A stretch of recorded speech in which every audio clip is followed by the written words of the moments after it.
Greetings, and today I will be reviewing a screwdriver. Wait, what?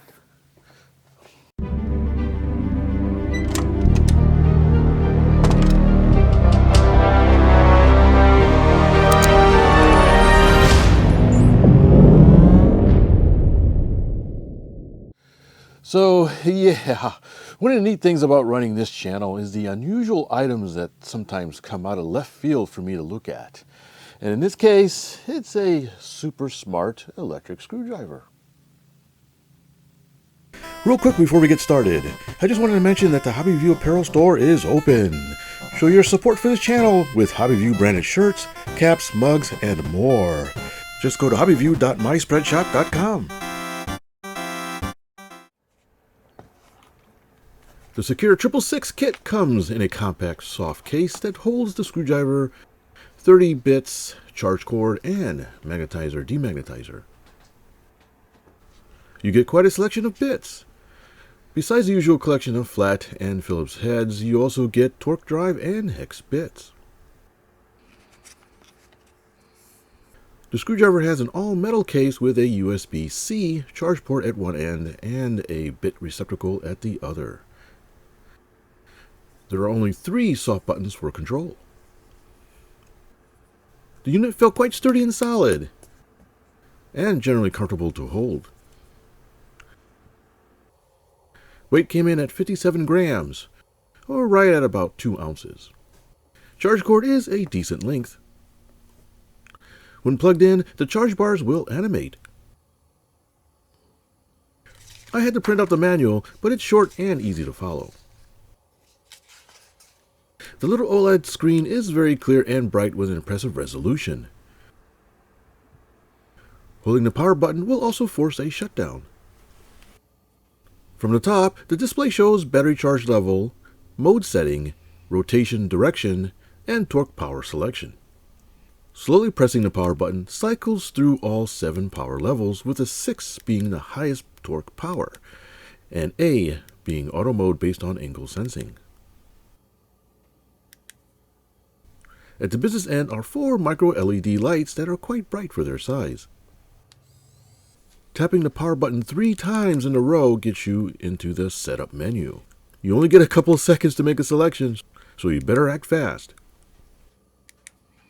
But once in, you can set the shut-off timer, working mode, display direction, light options, movement sensitivity, language, and firmware version. Auto shut-off timer has a range from 30 to 5 minutes. Auto, fix, and sensor make up the working modes, which is indicated on the screen. You can even flip the display over for you lefties. Lights have 3 options. I decided to try delayed turn-off. Action option sets the tilt angle sensitivity. Language option has English, Cyrillic, and Chinese.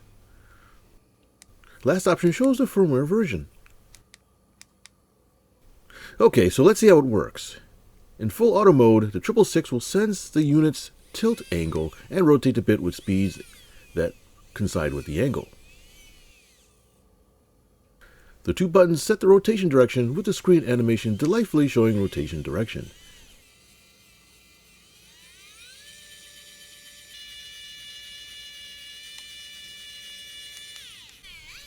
I couldn't help but have some fun with this mode. Anyways, selecting the lowest torque setting, I could physically stop the motor driver. But going up to just level 4, I was unsuccessful in stopping it. I can't. Ouch. In fixed working mode, the lower buttons determine the rotation direction, which is at a set speed immediately when pushed. Selecting Auto Torque now activates the angle sensor and variable speeds. Switching to Sensing Work mode while in Auto Torque allows you to set the screw direction by simply rotating the body in that same direction. Pretty neat. If you select a set torque level, You no longer have variable speed, but it still senses the direction. Okay, enough of conceptual. Just how good is this driver? Let's try it with a nearly 1/4 inch thick piece of plywood. First I'll try with a very small pilot hole. And the Phillips bit. We'll use fixed working mode on the lowest torque setting. I also noticed the bit has some magnetic force to it. On power setting 1, it had trouble getting more than a couple of turns. At around mid-torque level, it was pretty much the same. But at max power, it beat that screw like a rented mule.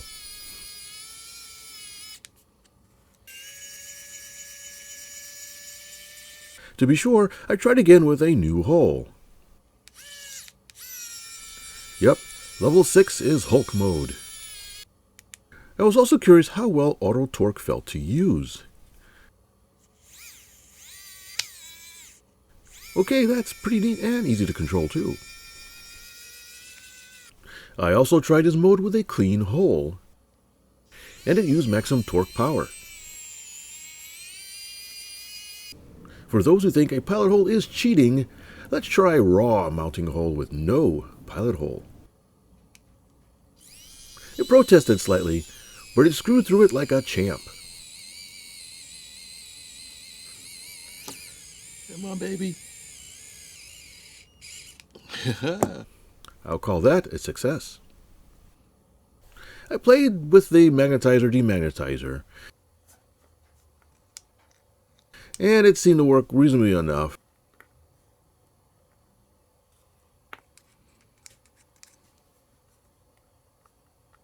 But once the bit is installed in a driver, it seems to remagnetize itself. I should note that unpowered, you can use the 666 as a manual screwdriver. Around the workshop, I found the little guy quite convenient for getting into tight places. Performing general duties, and even fairly delicate work with the auto sensing modes. It even came in handy with a recent PC build. It was like assembling on easy mode. My wrists, thank you, 666. Well, there you have it, the little electric screwdriver that could. Now, it won't completely replace my larger battery-powered screwdriver, but for its size, I think the 666 punches way above its size. Now, I'm pretty sure you'll be seeing it a lot in my future build videos. After all, I'm only human.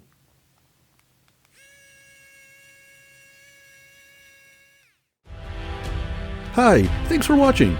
Please take a look at the video description below for special HobbyView sales and discounts. Your purchases help support this channel. Happy modeling!